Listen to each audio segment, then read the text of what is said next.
Persoalan tambang ini kasuistik aja di Sulawesi Tengah atau memang menjadi pola umum yang terjadi di seluruh? Kayaknya udah pola umum ya. Tapi kalau saya lihat di Sulawesi Tengah itu sebetulnya sudah ketahuan dong oknumnya siapa.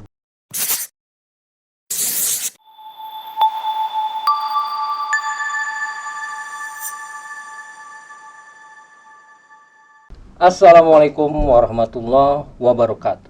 Waalaikumsalam. Sahabat, apa kabar Anda? Semoga sehat selalu.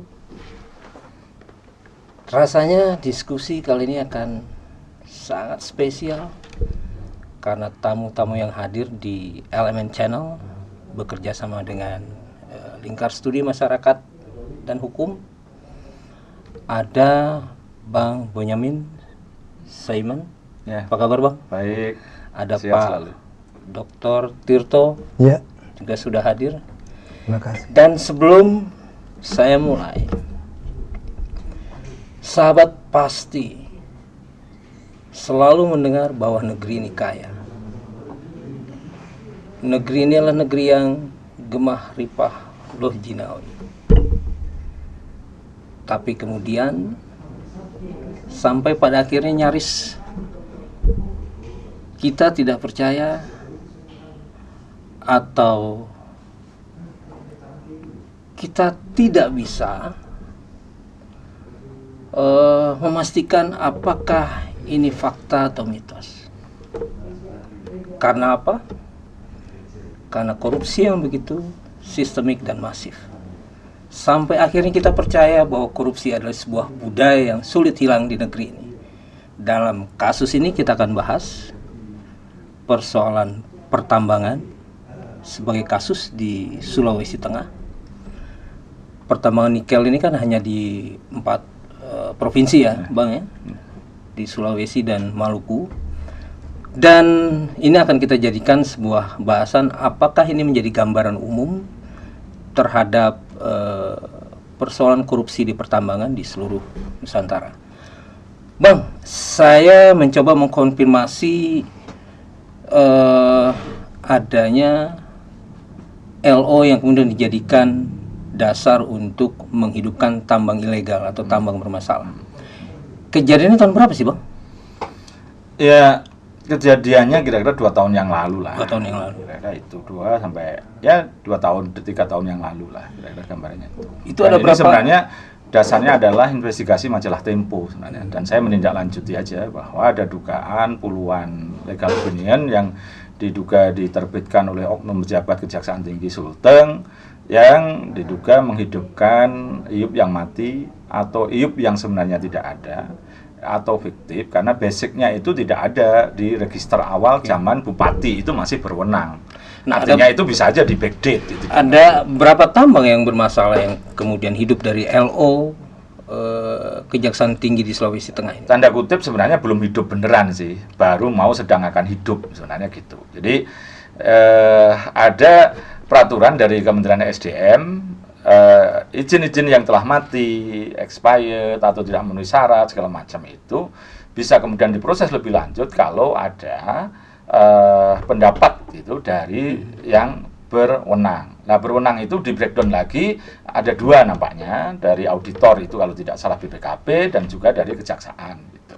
Nah, artinya itu justru maunya Menteri SDM sebenarnya saya anggap sebenarnya benar gitu, karena untuk memfilter hal-hal yang kira-kira ini ada permasalahan hukum tapi atau permasalahan berkaitan dengan kerugian negara dari proses itu dari auditor, kemudian ada pendapat di due diligence istilah bahasa kerennya, artinya diteliti begitu, maka kemudian bisa ya udahlah diproses, kalau ada kurang-kurangnya tetap bisa dipertanggungjawabkan secara hukum, jadi diberi gitu. Tapi maksudnya filter ini ya filter beneran, jangan filter bocor gitu loh, maksudnya gitu aja. Nah Bang,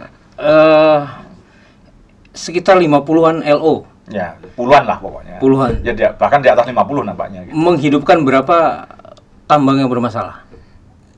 Ya karena ini LO-nya itu di atas 50-an, ya berarti di atas 50-an tambang bermasalah gitu. Sebenarnya bisa jadi tidak bermasalah, tapi malah kemudian bermasalah karena apa? Tadinya itu belum ada izinnya gitu, malah menjadi ada izinnya gitu. Padahal persyaratan belum terpenuhi. ketika disebut oknum Kejaksaan Tinggi dari Sulawesi Tengah, yang abang maksud ini seseorang atau beberapa orang? Ya bisa jadi beberapa orang karena produknya itu adalah surat resmi. Kan surat resmi ini kan pasti prosesnya bagaimana ini digodok, dianalisa, dikaji, kemudian pasti ada beberapa verifikasi di internal gitu. Dan ini sistemik, Bang? Ya kalau bicara korupsi itu pasti TSM malah terstruktur, masif dan sistemik kan gitu kan. Nah, Bang, di level mana oknum-oknum ini bermain? Apakah di bawah, di tengah, atau pucuk pimpinan juga terlibat? Kan kalau bicara oknum itu kan ya bisa tiga-tiganya gitu. Bisa tiga-tiganya, ya, artinya tiga-tiganya ini terlibat? Iya, kalau bicara dugaan loh ya. Jadi ya karena ini menjadi sebuah produk kelembagaan, karena itu muncul keluar. Dan ketika itu diverifikasi oleh yang di atasnya di Kejaksaan Agung, kemudian muncul surat mengatakan itu tidak mengikat LO itu. Artinya kan dari sisi internal aja sudah bisa dibaca, bukan kata Boyamin kan ini kan. Kalau kata Boyamin bisa macam-macam, tapi dari level atasnya itu di Kejaksaan Agung mengatakan itu LO yang diterbitkan itu tidak mengikat. Tanda bahasa bagi kami itu tidak sah kan gitu kan. Selama 2 tahun ini terjadi, Bang, itu berapa dana yang tidak masuk ke negara, Bang? Atau kerugian? Ya karena ini sebelum operasional sebenarnya belum ada nilai kerugiannya. Tapi bahwa korupsi itu kan bisa jadi dalam pengertiannya kan potensi yang tidak masuk gitu kan. Atau setidaknya kalau bicara korupsi itu percobaan korupsi sama dengan korupsi. Atau kita bergeser ke pasal 9 Undang-Undang Pemberantasan Korupsi itu, dugaan penerbitan sesuatu yang palsu oleh pejabat negara itu tanpa harus menimbulkan kerugian bisa dianggap melakukan perbuatan korupsi sebagaimana rumusan pasal 9 itu. Jadi kalau ditunggu sebagai akibatnya ya belum nampak karena kemudian surat itu belum dipakai untuk menghidupkan dan melakukan penambangan, artinya kemudian sudah terpotong oleh atasannya dinyatakan itu tidak mengikat. Oke. Sebelum ke Pak Dr. Tirto, satu lagi, Bang. Abang mengidentifikasi hanya di Kejaksaan Tinggi atau juga melebar pada APH lain? Ya kalau luasannya diperlebar menjadi banyak APH lain, kan yang terbaru paling fenomenal kan Ismail Bolong, itu dari oknum kepolisian. Dan itu kan diduga dia bisa melakukan bisnis tambang ilegal itu karena ada dugaan dibiarkan. Harusnya ditindak tapi dibiarkan. Nah, pembiaran ini dugaannya ada setoran-setoran. Jadi bukan hanya di oknum kejaksaan tapi di oknum kepolisian. Juga ada oknum TNI juga, informasinya juga ada yang terkait dengan Ismail Bolong. Dari dokumen yang terbuka di publik dari Propam Mabes Polri yang dibuat Indra Kurniawan maupun yang ditandatangani oleh Ferdi Sambo. Gitu. Oke. Sekarang saya ke Pak Dr. Tirto nih. Ya. Pak Dokter, kronologis pembenaran yang terjadi atas penerbitan LO ini apa yang Pak Dokter lihat? Ya semuanya bermulai dari penyalahgunaan wewenang yang kita kenal abuse of power itu. Tapi kalau kita bicara abuse of power ini bukan satu orang loh. Ini pasti banyak orang. Serangkaian orang yang berkolaborasi. Nah, orang ini siapa? Kalau kita melihat undang-undang dasar kita yang mengatakan bumi dan air dan kekayaan yang terkandung di dalamnya dikuasai oleh negara untuk kemakmuran rakyat. Di sini ada 2 dimensi. Satu, amanat konstitusi yang harus dijalankan, dikuasai oleh negara. Terus yang kedua, mandat pengelolaan sumber daya ini untuk kesejahteraan rakyat, kemakmuran rakyat. Jadi ada 2 dimensi ini. Dibicara untuk kemakmuran rakyat ini kan ada 2 dimensi juga. Masyarakat umum, pengusaha, dan negara. Ekonomi negara ini kan harus makmur atas hasil tambang ini. Tapi semua ini bisa berjalan apabila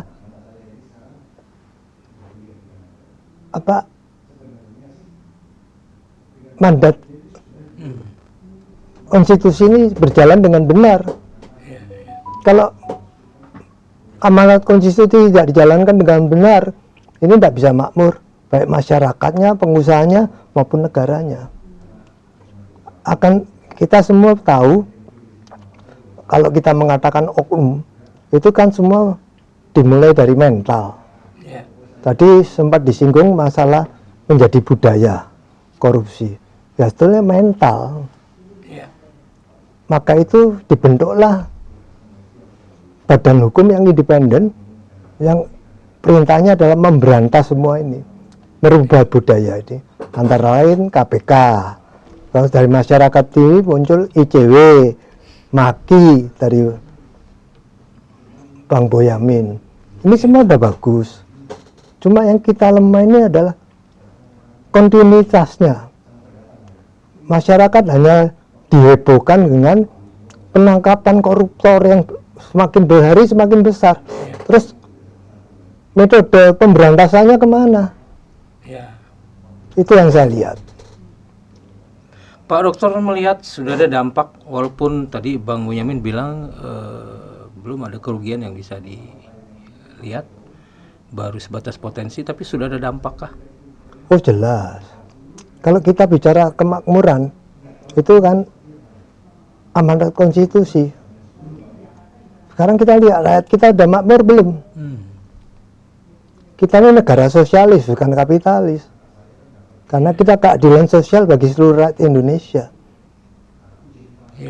Saya berpedoman pada sosialisme. Karena itu saya punya yayasan batin itu. Ingin menerangi Indonesia supaya rakyat ini terang. Satu sisi saya juga seorang pengusaha.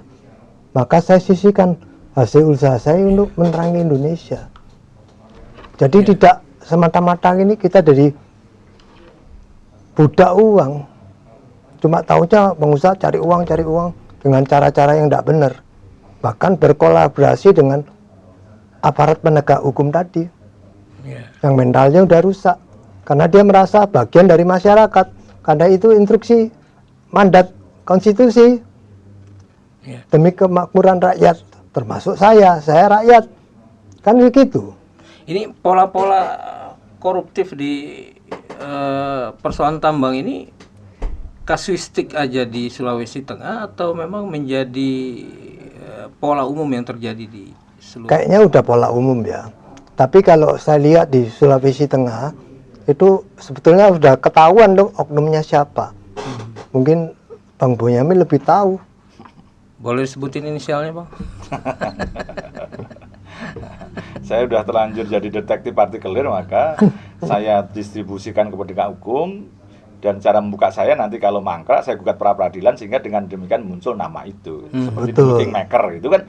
Tadinya orang bertanya-tanya, setelah saya gugat dan ada transkrip pembicaraannya, orang bisa menebak kemana gitu. Ya harus cara itu karena saya harus menghandle banyak hal, tidak ingin pada posisi tertentu hanya melayani gugatan pencemaran nama baik yang kira-kira memang bukan wewenang saya untuk buka itu. Penegak hukum pun kan dengan inisial kan gitu kan sebenarnya kan itu.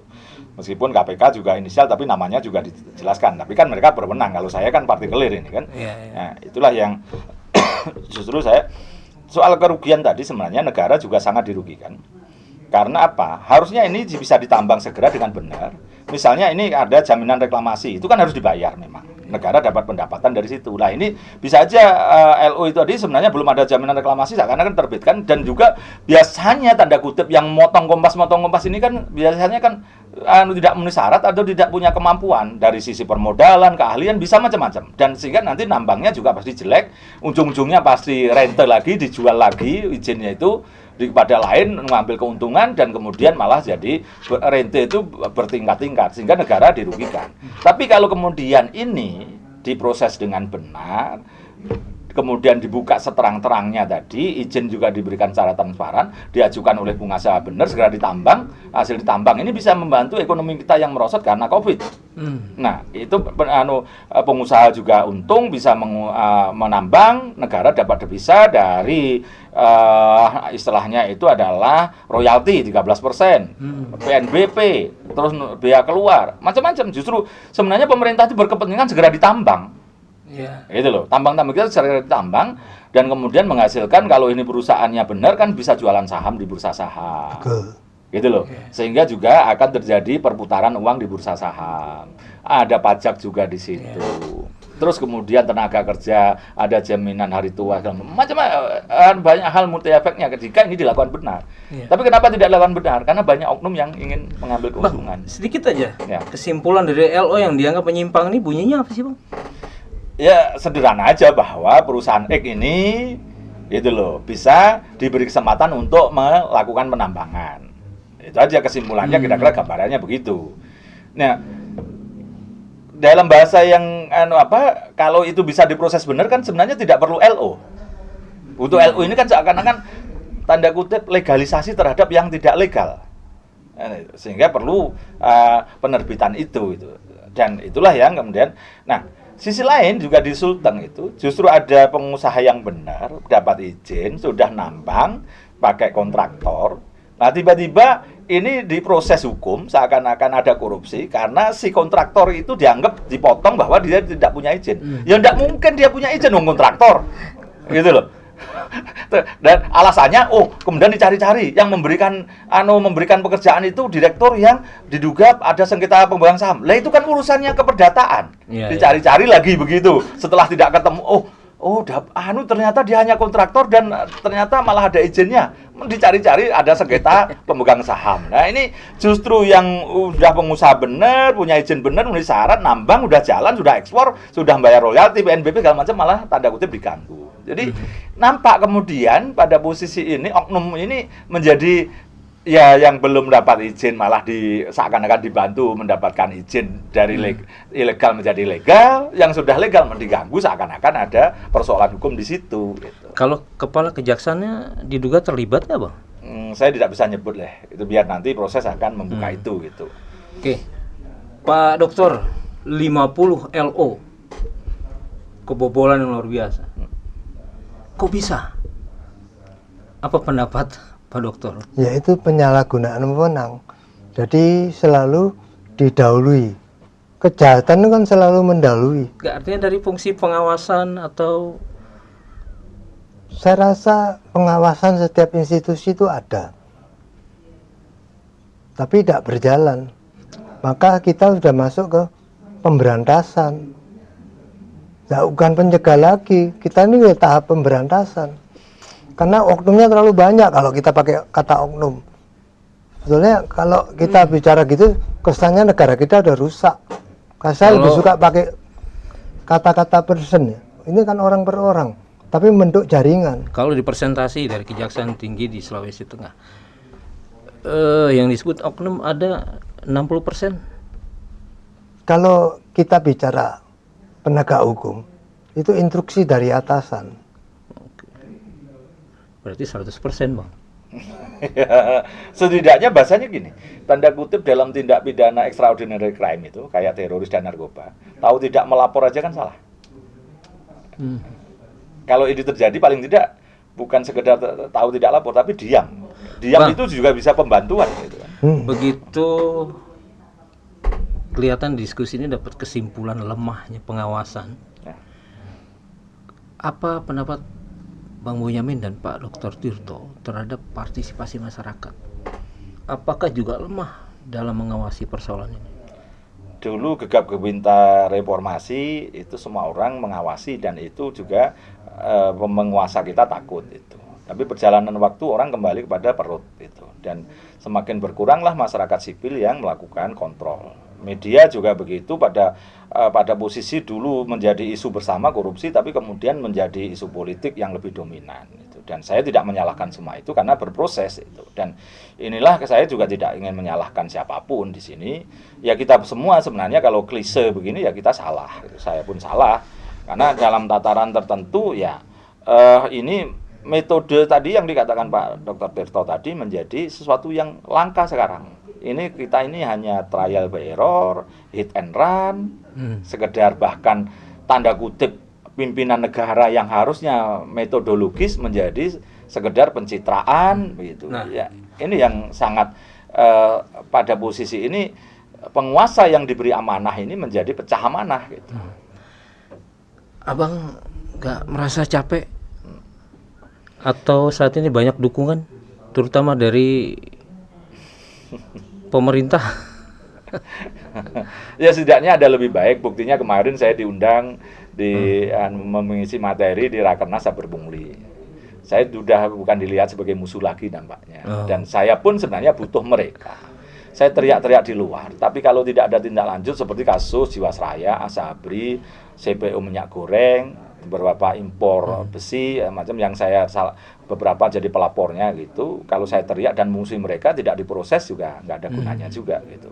Dan kemudian di kepolisian juga begitu gitu, dalam tanda kutip kadang-kadang mereka ada kendala, saya diminta melakukan gugatan pra peradilan untuk menggugat dirinya bahkan supaya jalan gitu. Jadi di KPK juga saya sering seperti Tom and Jerry, tidak apa-apa pada posisi tertentu. Tapi ya kadang-kadang pun dicari-cari kesalahan saya juga tidak apa-apa. Tapi alhamdulillah saya di kantor lawyer tidak pernah nyuap. Jadi kalau saya ini sekali nyuap pasti udah langsung kena OTT gitu, karena pasti saya disadap oleh siapapun kan gitu. Ya, alhamdulillah posisi ini maka ya treatment terhadap tambang ini saya lakukan ketika memang masa Covid kemarin saya bisa fokus di energi, khususnya juga tambang. Saya di Kalimantan, Sulawesi, di Jambi, di Sumatera gitu, beberapa treatment termasuk di Sulawesi Tengah ini gitu. Bahasa saya sebenarnya korupsi akan berhenti kalau urusan tambang ini diberesin. Kenapa? Hasilnya cukup besar, bahkan bahasanya ini mampu menutup hutang. Betul. Lah kalau mampu menutup hutang bahkan duit kita kan banyak. Kalau kita mau gaji APH kita, ASN kita untuk lebih memberikan pelayanan baik tanpa korupsi, tanpa ada pungli, itu saya yakin mampu. Maka tagline saya adalah tambang dan gaji. Ini keduanya ini akan sangat manjur untuk memberantas korupsi. Jadi kalau kita gaji besar, nanti masih korupsi, ya kita gantung. Gitu. Jadi kalau sekarang mereka bahkan standar hidup mereka aja belum ketahuan seperti apa. Kita aja mungkin ya ngos-ngosan, tapi setidaknya kalau nanti penegak hukum itu standar kehidupannya sudah terjamin, misalnya paling tidak bagaimana mereka menyekolahkan anaknya, kesehatannya itu, dan kalau rumah mobil sudahlah cukup lah. Tapi ini kan juga mereka butuh itu. Maka kita buat standar kehidupan minimalnya, seperti buruh aja juga kita buat begitu. ASN supaya pelayanan baik bagaimana kita buat ramping dan gaji tinggi, dan sehingga kita bisa menuntut mereka tidak korupsi. Gitu. Jadi tambang yang dibenahi yang baik termasuk Sulteng maka akan memberesi Indonesia. Kita kembali ke Sulawesi Tengah. Pak Dokter, nampaknya kepala daerah dan dinas terkait nggak mungkin nggak tahu ya? Pasti tahu. Pasti tahu ya? Bahkan di pusat pun tahu. Dan Kan, mereka diam? Iya. Diam itu artinya ikut menerima suatu Tanda kutip sangat dicurigai. Biasanya mereka terima apa, Pak Dokter?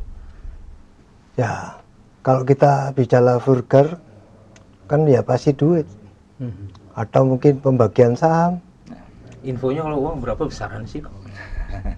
Jadi ya tadi itu, kita ini bukan tahapan menganalisa, Bang. Kita ini tahapannya adalah pemberantasan. Mari kita bersama-sama, bukan cuma ngawasi, masyarakat mengawasi. Nah, strategi yang dianggap gitu oleh Pak Dokter?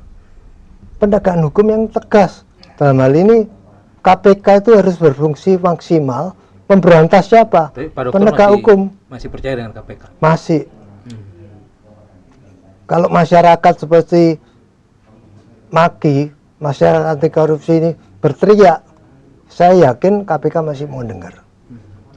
Ini kalau harus bersama mulainya dari mana, Bang? Ini ayam dan telur. Nggak akan pernah bisa ketemu. Tapi ya harus dimulai. Kalau dari sisi ayam mana dulu? Nggak bisa juga. Ini artinya karena memang mereka ditugasi untuk melakukan penegakan hukum.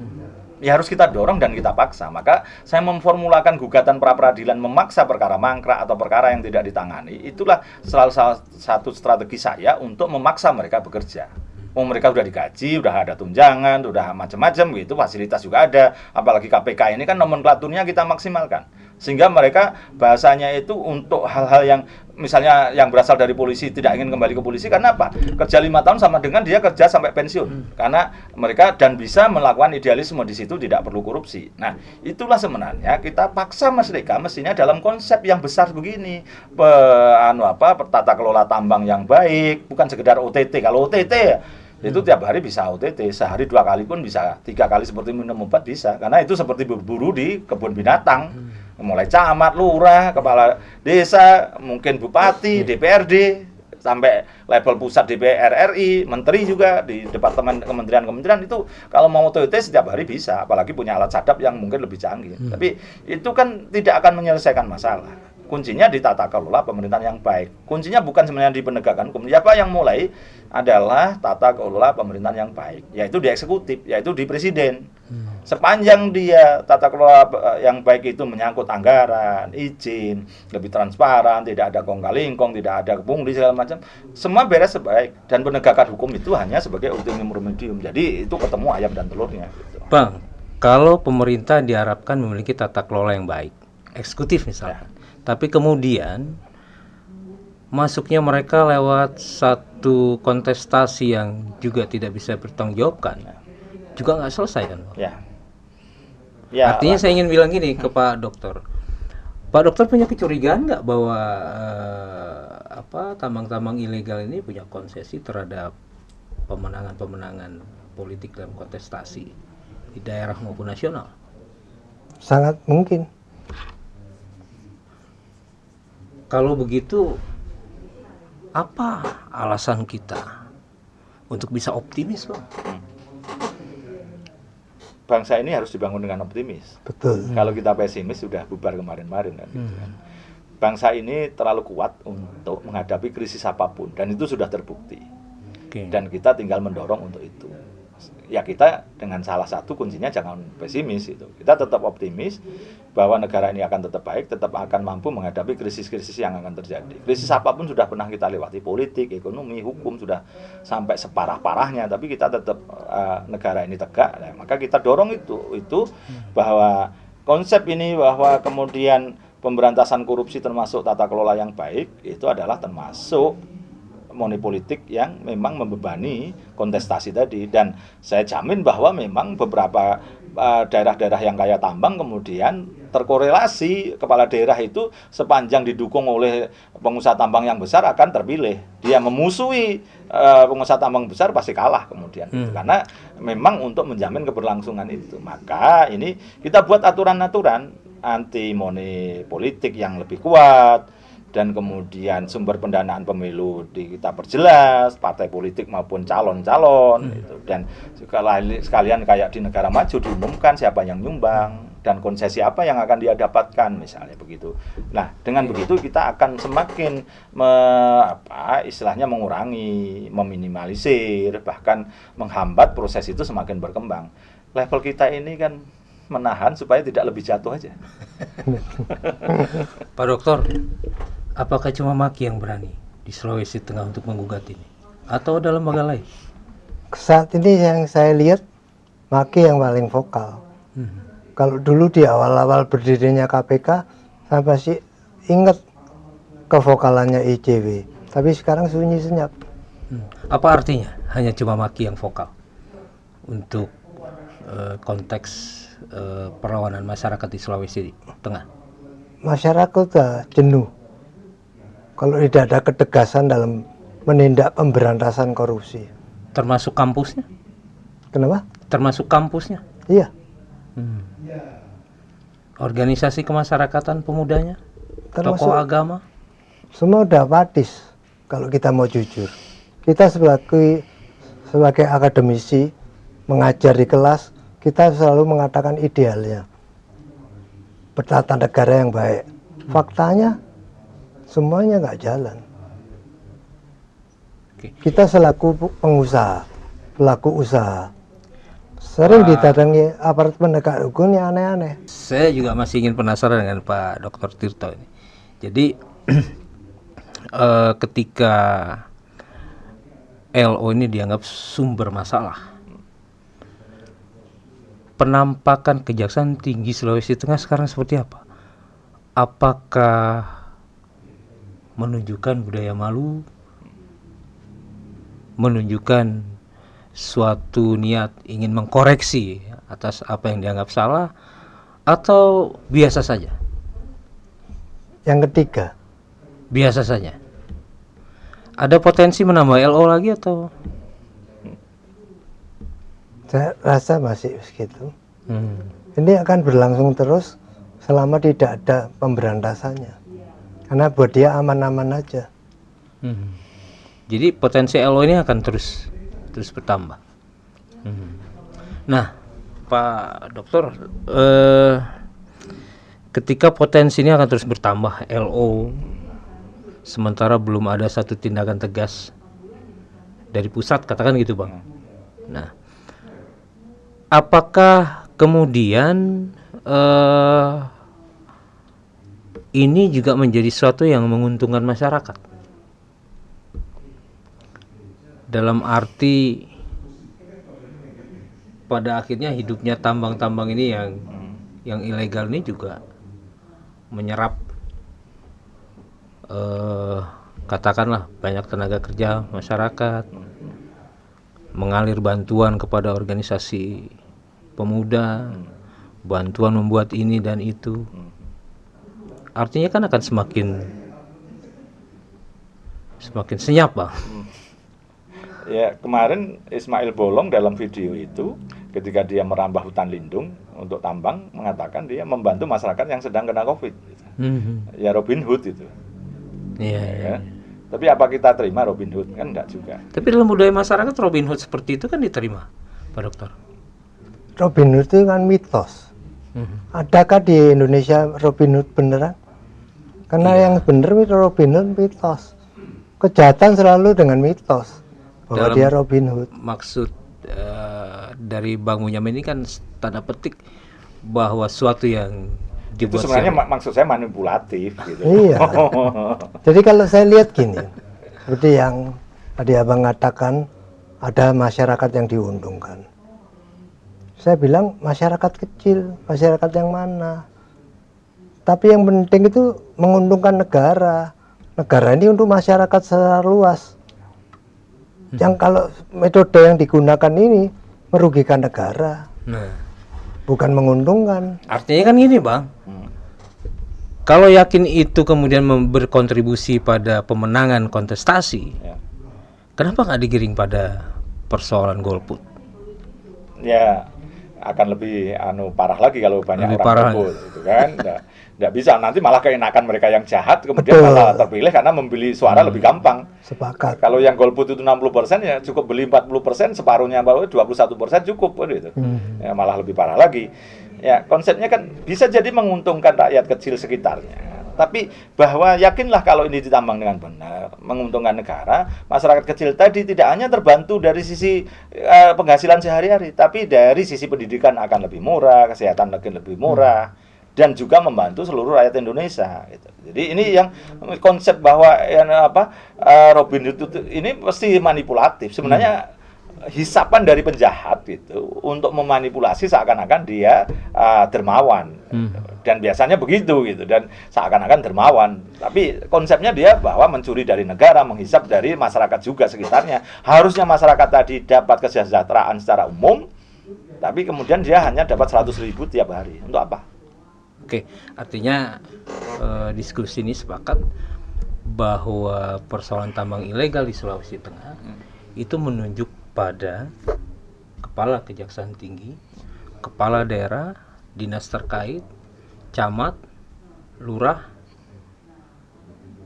RW, RT, Babinsa, TNI, polisi. Ya, prinsip saya tidak akan pernah declare itu karena apapun ini kita tunggu proses penegakan hukum, bahkan pengawasan. Tokoh masyarakat mungkin. Ya, semua bisa terlibat itu kalau bicara dugaan. Tapi prinsipnya gini, bukan hanya di Sulawesi Tengah. Sulawesi Tengah ini entry point karena ini nikel, yang memang nanti masa depan kita itu di nikel, di mobil listrik, di banyak hal yang kemudian memang masa depan kita itu. Dan kemudian ini betul-betul jadi primadona, bukan hanya di Sulawesi Tenggara juga ada persoalan, di Maluku yang agak lebih beres, tapi itu karena ada dugaan pejabat yang tinggi yang diduga dapat aliran saham dari perusahaan-perusahaan itu. Meskipun cara benar, misalnya jadi supplier, jadi apa. Tapi itu tadi, kita belum familiar untuk menghindari konflik kepentingan. Dan ketika ini ada pejabat yang punya kepentingan di situ, dia akan sangat getol. Nah ini kan merugikan juga yang lain, pengusaha yang lain yang sebenarnya harus mendapatkan kesempatan yang sama. Dan bisa jadi ini dari luar negeri bahkan gitu. Dalam negeri malah kalah, tidak diberi kesempatan yang sama. Karena nyatanya kalau luar negeri investor kalau macam akan lebih mudah diajak tanda kutip kerjasama.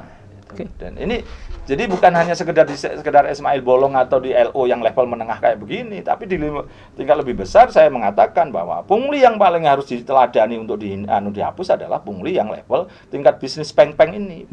Saham 5% sampai 10% loh. Dan itu saham kosongan. Ini yang sebenarnya kalau ini diberikan beranda negara berapa juga. Jadi ini yang menurut saya keteladanan dari sisi penguasa kita itu level-level tertinggi itulah mencontohkan bahwa declare diteliti semua perusahaan ini adalah sahamnya clear dari bisnis swasta murni dan kemudian diberi kesempatan yang sama dan pejabatnya itu tidak mendapatkan keuntungan apapun. Dan ini retorika ini sebenarnya saya dapatkan dari Anwar Ibrahim yang baru saja dari Perdana Menteri. Dan di kita belum ada yang menyebut kata itu. Saya merindukan kata-kata itu dari penguasa kita. Setidaknya kata-kata dulu deh. Oke, Pak Dokter, ada aturan yang salah untuk dievaluasi? Aturan itu benar, pelaksanaannya yang salah. Pelaksanaan salah dimulai dari pengawasan. Tapi bukannya Undang-Undang 23 2014 mensentralisasi persoalan tambang, Pak? Ya itu kan berasal dari bupati-bupati yang nakal juga. Ini kan evaluasi ini ya bisa aja nanti kalau sudah baik diberikan lagi.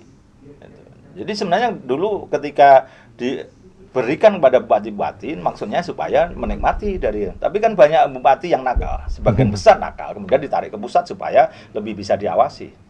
Nah nanti kalau membaik lagi juga daerah atau kita berimbang lagi gitu. Atau dana bagi hasilnya yang benar. Mana ada kemarin ada pernah kejadian dana bagi hasil diberikan barangnya pura-pura dijual bekerja sama dengan swasta. Masa kemudian swasta ini punya saham 85%, pemerintah hanya dapat punya saham 15%. Artinya keuntungan kan hanya 15%, padahal yang punya barang pemerintah. Ini jadi kalau mau nakal itu ternyata banyak gitu. Simulasinya gitu, variasinya gitu. Itu kayaknya ke pribadi itu, Bang. Nah, saya coba kembali ke Pak Dokter. Dalam konteks perlawanan melawan mafia tambang, lembaga mana yang Pak Dokter percaya saat ini di Sulawesi Tengah? Sulawesi khusus Sulawesi Tengah. Yang saya harapkan adalah kejaksaan, karena disitulah fungsi penuntutan. Tapi nyatanya artinya nggak ada lagi yang dipercaya oleh Pak Dokter saat ini? Belum ada yang saya percaya. Karena belum ada tindakan nyata. Bang, yang disebut mafia itu menunjuk ke siapa sih? Ya, kalau Indonesia ya peng-peng tetap. Penguasa dan pengusaha yang berkolaborasi. Betul.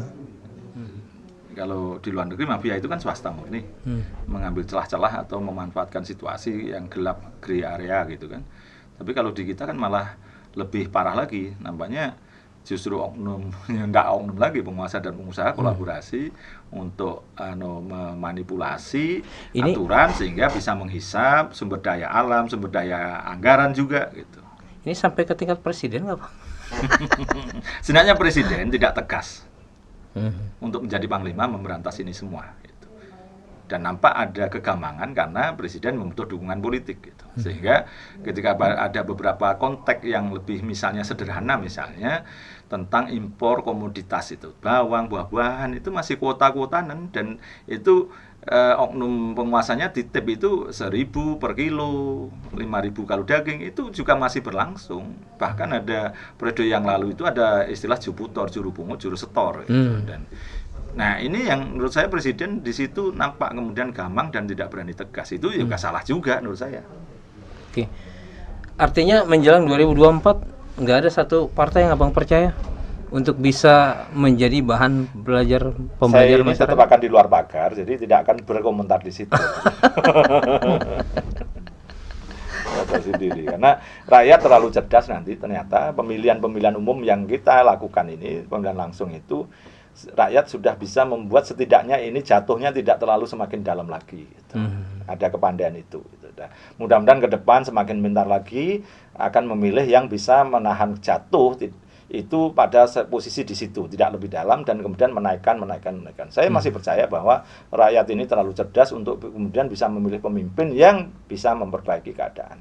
Oke, pertanyaan terakhir untuk Pak Dokter, bagaimana masyarakat sebagai sebuah pembelajaran bagi masyarakat bisa mengetahui, mengendus, wah ada pertambangan ilegal nih. Gitu. Sebetulnya masyarakat itu sudah tahu. Jadi penindakannya, pemberantasannya tidak berjalan. Masyarakat pun melapor, hanya sekedar didengar, belum ada tindakan. Pertanyaan ini mestinya kita tanyakan orang Maki yang sudah teriak-teriak, sudah melapor, ada tindakan enggak? Kelaporan didengar, yakin saya. Sudah lakukan tindakan tidak? Kan belum.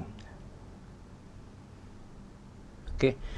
Tapi masyarakat juga banyak yang cerdas kemarin itu membuat portal untuk yang biasanya dilewati truk tambang. Gitu. Ada beberapa yang saking jengkelnya karena merusak dan tidak ada apapun pendapatan di situ. Dan kemudian tahu bahwa itu tidak boleh, jangankan jalan desa, jalan nasional aja kan tidak boleh dilewati tambang, harus hauling ya. Maka mereka mau melakukan portal penghadangan, dan itu sudah mereka juga pintar di video dan kemudian dipublikasikan. Nah inilah kita berharap masyarakat tetap pada posisi tertentu melakukan pertahanan diri, perlawanan yang cukup cerdas itu dengan cara-cara mereka.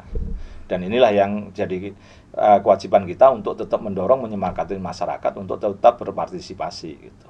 Oke, Bang, kalau yang ini pertanyaan terakhir titipan ini, khusus dari teman-teman di Banten. Berapa kawan tadi WA? Kalau kami punya kasus-kasus korupsi yang ini diadukan ke Maki, karena lebih percaya ke Maki daripada ke APH. Kemana ngadunya, Bang?